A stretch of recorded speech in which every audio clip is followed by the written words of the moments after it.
You know what? Not everyone's going to like you, and that's okay. Whether it's because of something you said, a decision you made, or how you carry yourself, there will be people who disapprove. But here's the real deal. Being disliked doesn't mean you're doing something wrong. In fact, it can be a sign that you're standing for something, living with purpose, and not just blending in with the crowd. Take a moment to consider it. Whenever you choose, voice an opinion, or pursue a goal, you are bound to ruffle some feathers. It's part of being human. But what if I told you that learning to accept and even embrace being disliked could be your superpower? Today, we're diving into a topic that touches all of us: how to gain the power of accepting being disliked by others. And we're going to approach this through the lens of Stoic philosophy, an ancient wisdom that's more relevant today than ever. Over the next 40 minutes, we'll explore why people might dislike us, how it affects us, and most importantly, how we can use Stoic principles to turn this challenge into an opportunity for growth. Whether you're dealing with criticism at work, navigating complex relationships, or just trying to stay true to yourself in a world of social media judgment, this video is for you. We'll share stories from ancient and modern times, offer practical strategies you can use right away, and hopefully, you'll see being disliked in a whole new light by the end. So, are you ready to gain a superpower? Let's dive in. First, let's talk about why people might dislike us. It's a complex issue, but understanding it can help us navigate it better. Sometimes people dislike us simply because we're different. Maybe you have an unconventional career choice, or your lifestyle doesn't fit the norm in your community. Remember when Steve Jobs dropped out of college to pursue his passion for technology? Many people, including his own parents, didn't understand or approve of his choice, but his willingness to be different changed the world. Other times, it's because we've made a decision that affects others. Managers often face this when they have to make tough calls for the good of the company. Imagine having to choose between laying off a few employees or risking the entire company's future. No matter what you decide, someone's bound to be unhappy. Sometimes it's not even about us at all. People's dislike can stem from their own insecurities, jealousies, or misunderstandings. Have you ever encountered someone who seemed to dislike you right off the bat, before you even had a chance to say hello? That's often more about them than it is about you. Now, let's talk about how being disliked affects us. As social creatures, we are wired to seek approval. When we feel disliked, it can hit us hard. It might make us doubt ourselves, feel anxious, or even want to change who we are just to fit in. Think back to high school. Remember how it felt when the cool kids didn't like you? That pit in your stomach, the constant worry about what others thought was exhausting, wasn't it? What's worse, for many of us, those feelings don't completely disappear as adults. We just get better at hiding them. Being disliked can impact our self-esteem, willingness to take risks,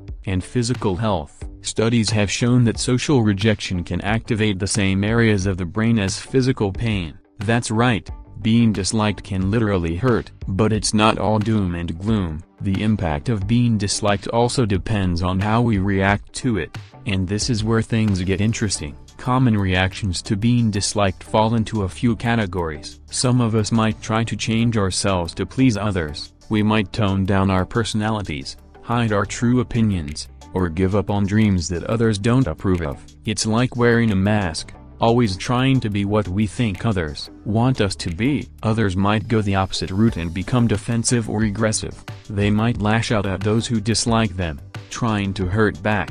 It's the "you can't fire me, I quit" approach to social interactions. Then, there are those who withdraw. They might avoid social situations, stop sharing their ideas, or abandon forming close relationships altogether. It's a way of protecting themselves, but it can lead to loneliness and missed opportunities. But there's another way to react, turning being disliked from a weakness into a strength. And this is where Stoicism comes in. Stoicism is an ancient Greek philosophy that has been helping people now navigate life's challenges for over 2,000 years. At its core, Stoicism is about focusing on what we can control and accepting what we can't. It's not about suppressing emotions, but understanding them and choosing how to respond. When it comes to handling dislike, Stoicism offers a powerful perspective. The Stoics taught us that we can't control what others think of us, but we can control our thoughts and actions. They believed that true happiness comes not from external approval but from living according to our values and doing what we believe is right. Think about that for a moment. What if your worth wasn't determined by how many people liked you, but by how true you were to your principles? What if criticism became not something to fear, but an opportunity to examine yourself and grow stronger? One of the key Stoic principles relevant to our topic is the idea of voluntary discomfort. The Stoics believed in deliberately putting themselves in uncomfortable situations to build resilience. In our context, this might mean being okay with the discomfort of being disliked, knowing that it's making you stronger and more true to yourself. Another important Stoic concept is the dichotomy of control. This means distinguishing between what we can control, our thoughts, actions, and reactions, and what we can't, other people's opinions, external events. By focusing our energy on what we can control, we free ourselves from the tyranny of seeking constant approval. The Stoics also emphasize the importance of self-reflection. They believed in regularly examining our thoughts and actions to ensure we are living according to our values. When faced with dislike, instead of immediately reacting, a Stoic approach would be to pause and ask, is this criticism valid? Does it align with my values? How can I use this as an opportunity to improve? Let's look at a real-life example of Stoicism in action. Consider Marcus Aurelius, the Roman emperor who was also a renowned Stoic philosopher. Despite being one of the most powerful men in the world, he faced constant criticism and challenges. In his personal writings, later published as Meditations, he often reminded himself not to be disturbed by others' opinions. He wrote, "If someone is able to show me that what I think or do is not right, I will happily change, for I seek the truth by which no one was ever truly harmed. It is the person who continues in his self-deception and ignorance who is harmed." This attitude allowed Marcus to lead effectively, make difficult decisions, and stay true to his principles, even when faced with disapproval. He didn't ignore criticism, but didn't let it control him either. Instead, he used it as a tool for self-improvement and stayed focused on doing what he believed was right. So, how can we apply these Stoic principles to our own lives? How can we gain the power of accepting being disliked? That's what we'll explore in the rest of this video. We'll look at practical strategies for reframing dislike, building resilience, and using criticism for growth. Remember, the goal isn't to become immune to the feelings of being disliked.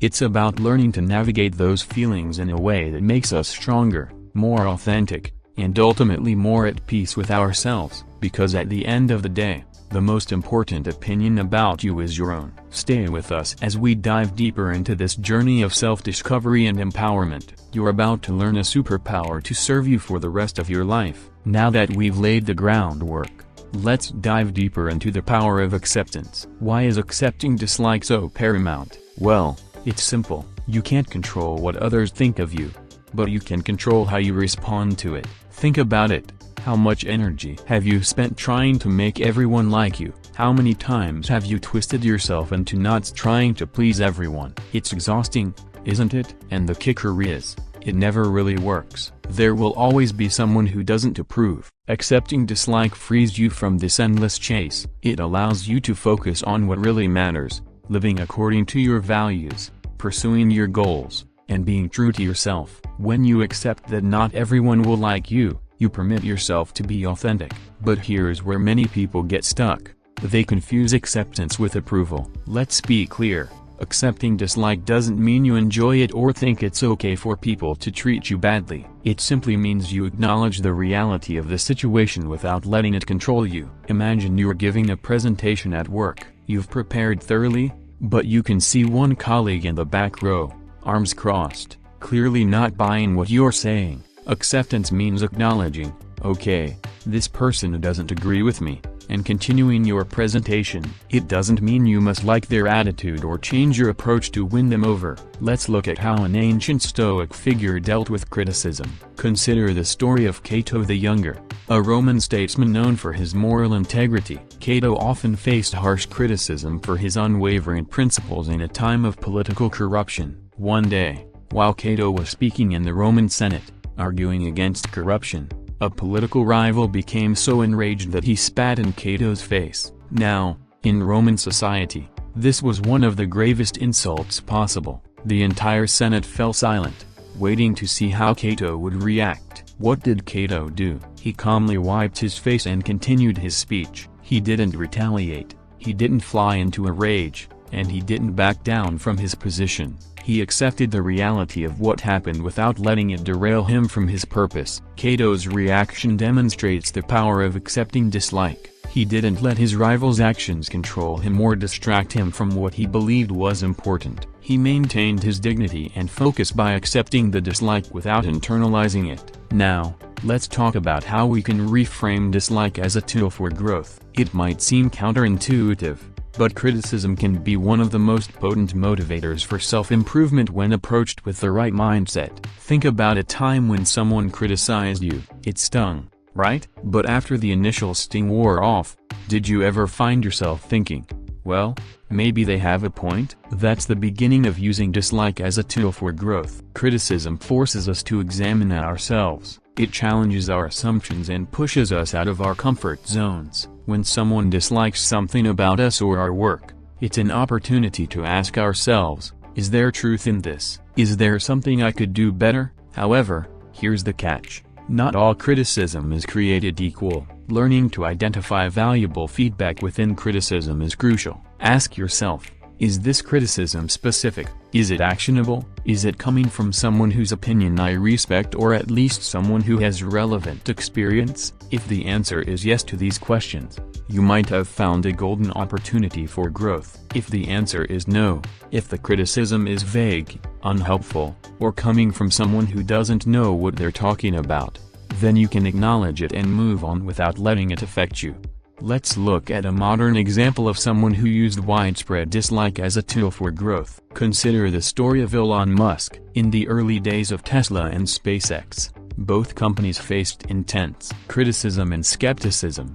Many people disliked Musk's brash style and thought his ideas were unrealistic. Instead of being discouraged, Musk used this criticism to fuel his drive. He listened to valid technical critiques and used them to improve his products. When people said electric cars couldn't be sexy or practical, he worked harder to prove them wrong. When they told reusable rockets were impossible, he and his team kept innovating until they succeeded. Musk didn't let the dislike stop him. Instead, he reframed it as a challenge to overcome, a problem to solve, and in doing so, he revolutionized two industries. Now, I'm not saying you need to revolutionize an industry to use dislike as a tool for growth, but you can apply the same principle in your own life. Next time you face criticism, try to look at it objectively. Is there something you can learn from it? Is there a way you can use it to become better? Let's move on to some practical strategies for handling negative opinions, because let's face it, knowing something in theory is one thing, but putting it into practice when you're face to face with disapproval is another. First up, developing emotional resilience. This is your ability to bounce back from negative experiences. It's like building an emotional muscle. The more you exercise it, the stronger it gets. One way to build resilience is through what psychologists call reframing. This means changing how you think about a situation. For example, instead of thinking, "This person dislikes me, I must be awful," try thinking, "This person's opinion is just one perspective, it doesn't define me." Another technique is to practice self-compassion. Often, when people dislike us, we become our own harshest critics. But what if you treated yourself with the same kindness you'd show a good friend? Instead of beating yourself up, tell yourself, "This is a tough situation, but I'm doing my best. I'll get through this." Next, let's talk about setting and maintaining personal boundaries. Boundaries are the limits you set on how others can treat you. They're crucial for maintaining your self-respect and reducing the impact of others' negative opinions. Setting boundaries means saying no to unreasonable requests, speaking up when someone treats you disrespectfully, or deciding what level of criticism you want to engage with. Remember, you don't have to attend every argument you're invited to. For example, suppose a colleague constantly criticizes your work in a non-constructive way. In that case, a boundary might be saying, "I'm open to specific, actionable feedback, but general negative comments aren't helpful. Can we focus on concrete suggestions for improvement? Practicing mindfulness and self-reflection is another powerful strategy. Mindfulness means being fully present in the moment and aware of your thoughts and feelings without judging them. When faced with dislike or criticism, mindfulness can help you observe your reactions without being controlled by them. Try this next time you feel the sting of someone's disapproval. Pause, take a deep breath. Notice how you feel, the emotions, the physical sensations, but don't judge these feelings or try to push them away, just observe them. This simple act of mindful awareness can help create a space between the trigger, someone's dislike, and your response. Self-reflection goes hand in hand with mindfulness. It's about regularly checking in with yourself. What are your values? Are your actions aligned with these values? When you're secure in who you are and what you stand for, others' disapproval loses much of its power. Now, let's have an interactive moment. I want you to pause and reflect. Think about a recent situation where you felt disliked or criticized. Got it? Okay, now let's work through it together. First, notice how you feel when you think about this situation. Where do you feel it in your body? What emotions come up? Just observe these sensations without trying to change them. Now, let's reframe this situation. Instead of focusing on the dislike, ask yourself, what can I learn from this? Is there any truth in the criticism that I can use to grow? If not, can I use this as an opportunity to practice standing firm in my values? Next, set a boundary. What's a healthy limit you could set in this situation? How could you communicate this boundary respectfully but firmly? Finally, show yourself some compassion. Say to yourself, this is difficult, but I'm doing my best. I'm learning and growing from this experience.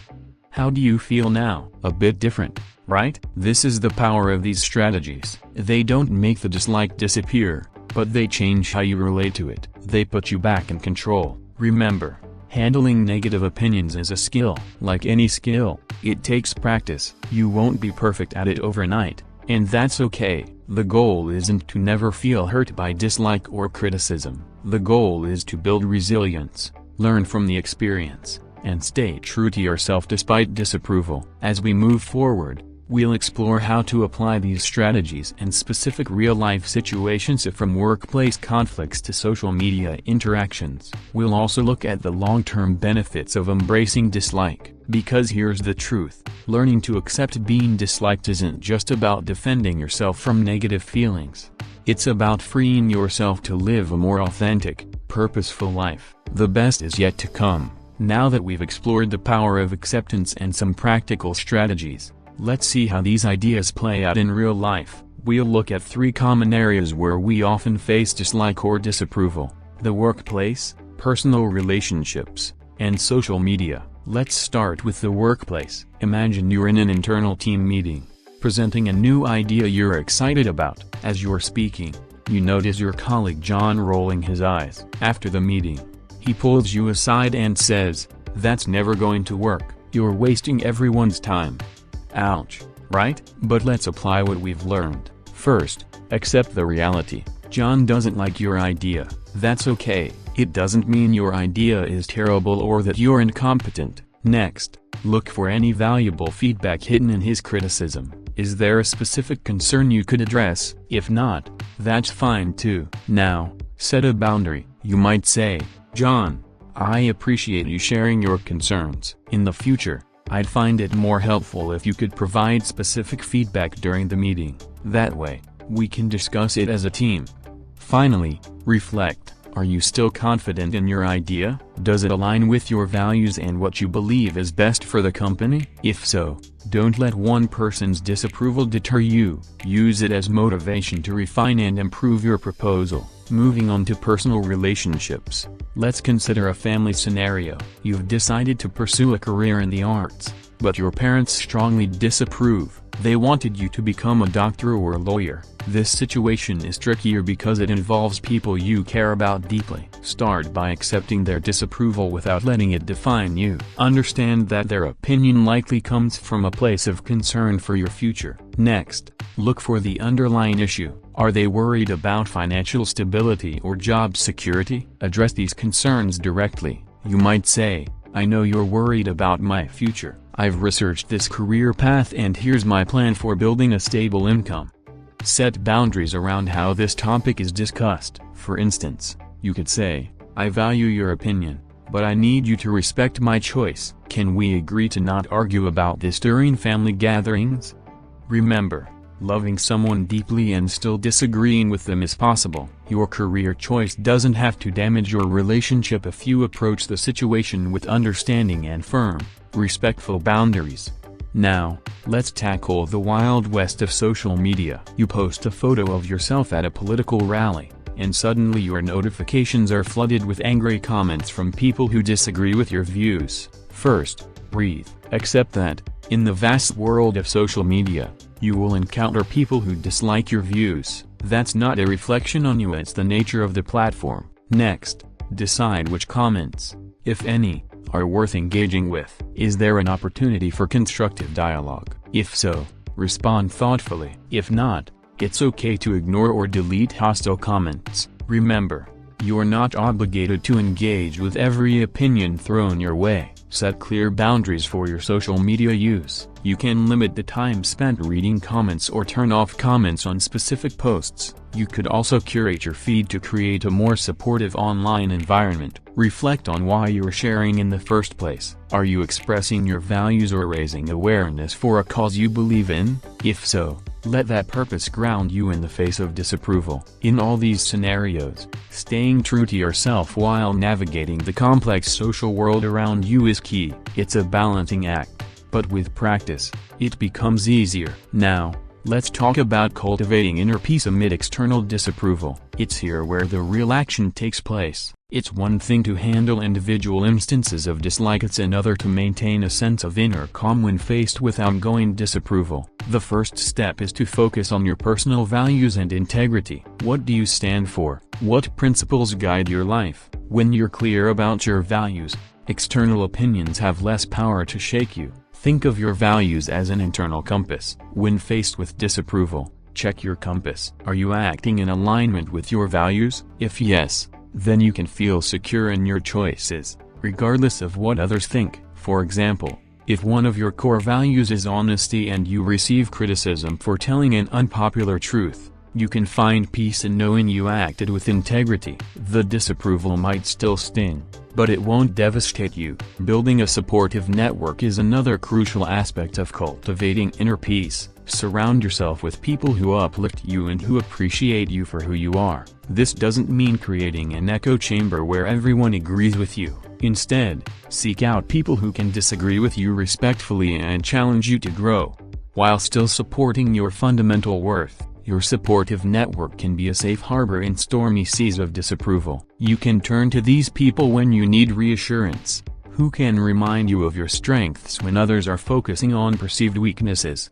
Let me share an Eastern philosophical tale about inner peace. There's a Zen story about a monk who was renowned for his inner calm. One day, a warrior came to challenge him, hurling insults and trying to provoke the monk into a fight. The monk listened calmly, then asked, "If someone offers you a gift and you refuse to accept it, who does the gift belong to?" The warrior, confused, replied, "The giver, I suppose." The monk smiled and said, "Exactly, and it is the same with your insults and anger. I choose not to accept them, they remain yours." This story beautifully illustrates the power of choosing our reactions. The monk's inner peace wasn't dependent on the warrior's approval. He recognized that he had control over his responses, not the warrior's actions. We can apply this wisdom in our own lives. When faced with dislike or disapproval, we can choose whether to accept it into our inner world. This doesn't mean ignoring valid criticism or never feeling hurt. It means recognizing that we have the power to decide how deeply we let others' opinions affect us. Cultivating this inner peace is a lifelong journey. It's not about reaching a state where nothing ever bothers you. It's about developing the ability to return to your center, your inner calm, even when the world around you is chaotic. Now let's look at the long-term benefits of embracing dislike, because make no mistake, learning to accept being disliked isn't just about defense, it's about opening yourself up to a more authentic, confident, and resilient life. First, let's talk about increased authenticity and self-confidence. When the need for universal approval no longer drives you, you're free to be your true self. You can express your genuine thoughts, pursue your real passions, and live according to your actual values, not the values others think you should have. This authenticity naturally leads to greater self-confidence. Why? Because you're no longer trying to be someone you're not. You're not constantly second-guessing yourself, wondering if this action or that comment will make someone dislike you. Instead, you're standing firm in who you are. Think about the people you admire most. Chances are, they're not people-pleasers. They're individuals who stand for something and who aren't afraid to be disliked for their beliefs or actions. That's the kind of confidence you develop when you embrace the possibility of being disliked. Next, embracing dislike leads to improved decision-making skills. When you're overly concerned with being liked, you might refrain from making necessary but unpopular decisions. You might choose the safe option over the right option. But when you accept that dislike is sometimes inevitable, you free yourself to make decisions based on what you truly believe is best, not what will ruffle the fewest feathers. This leads to better outcomes in the long run, both in your personal life and in professional settings. For instance, a manager who's comfortable with being disliked can make tough but necessary decisions to keep a project on track. A parent who's okay with temporary disapproval can set important boundaries that benefit their child in the long term. Finally, embracing dislike enhances your resilience in the face of adversity. Every time you stand firm in the face of disapproval, you're building emotional strength. You're proving to yourself that you can handle discomfort and stay true to your values, even when it's difficult. This resilience serves you in all areas of life. It helps you bounce back from setbacks, persist in the face of challenges, and maintain your composure in high-pressure situations. It's like building an emotional immune system. The more you exercise it, the stronger it gets. Consider someone who's learned to embrace the dislike of pursuing a long-term goal, like starting a business or writing a book. They'll inevitably face criticism and setbacks, but because they're not devastated by every negative opinion, they can persist where others might give up. They can take useful feedback and let go of the rest. In essence, embracing dislike doesn't just change how you handle disapproval, it changes who you are. It transforms you into a more authentic, confident, decisive, and resilient person. It allows you to live life on your own terms, to pursue what truly matters to you, without being held back by the fear of others' opinions. And here's the beautiful irony: when you are no longer desperate for everyone's approval, you often end up earning genuine respect. People are drawn to authenticity and quiet confidence. By embracing the possibility of being disliked, you become the kind of person others admire, someone who stands for something and isn't swayed by every passing opinion.